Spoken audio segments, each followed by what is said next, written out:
Queen bilog shot glass.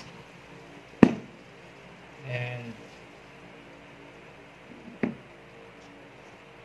so ilalagay natin siya dito sa stirrer guys para yung ano niya ay tandaan lang natin ang paglagay. Yan, para yung asim yan ay mapupunta pa rin siya diyan sa sa paso. Yan.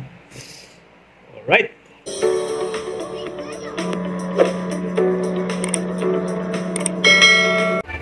Hello guys, share ko lang sa inyo pag may ubo kang matigas na halos hirap ka ng huminga.